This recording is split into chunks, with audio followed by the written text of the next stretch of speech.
Spartan soldiers ate a soup made from boiled pork, salt, vinegar, and fresh pig's blood. Outside the body, human or animal blood typically clots within 2 to 10 minutes, yet this soup stayed liquid for hours. Vinegar was the fix. Its acetic acid stopped the blood from setting centuries before anyone understood why. But that is not even the most shocking flavor the ancient world lost.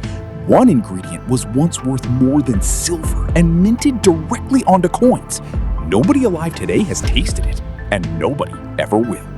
The oldest written recipes on Earth are baked into clay.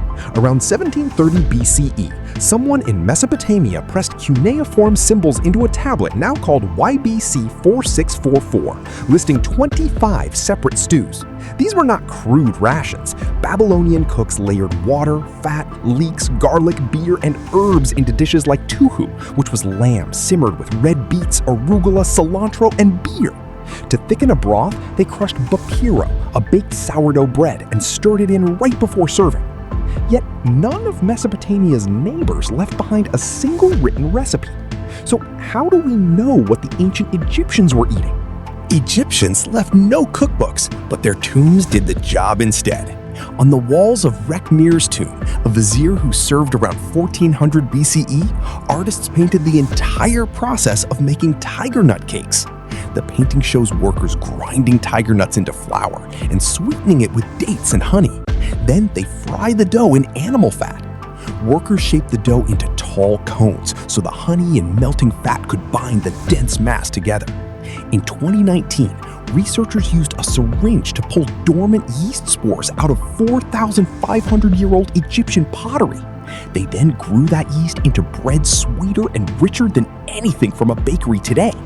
Scientists can wake up yeast that has been asleep for 45 centuries, but not every ancient flavor gets a second chance. Long before chocolate was sweet, it was a ritualistic, weapons-grade drink. The Olmec, Maya, and Aztec peoples ground roasted cacao beans into paste on stone tools called metats.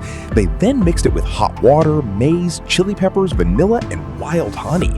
There was no sugar, since cane sugar had not reached the region yet. To finish it, servers poured the drink between vessels from a height, whipping the cocoa butter into a thick, highly prized foam. Ceramic residue from Ecuador and Mexico shows people were drinking this as early as 5,300 years ago. If you have had hot chocolate, you have tasted a watered-down memory of a 5,000-year-old ritual. In 2025, researchers opened a recipe collection sealed inside a tomb for 2,000 years. The Shifeng, which translates to recipes for food, was written on bamboo slips buried with a Western Han Dynasty official. Its instructions for rice still work perfectly today. You soak the rice, steam it in a bronze vessel, and air it out. Then you steam it again with fresh water. The result comes out soft and elastic, which is nothing like rice cooked the modern way. Scientists are still bringing 2,000-year-old meals back from the dead. But for every recipe science saves, one other is already gone permanently.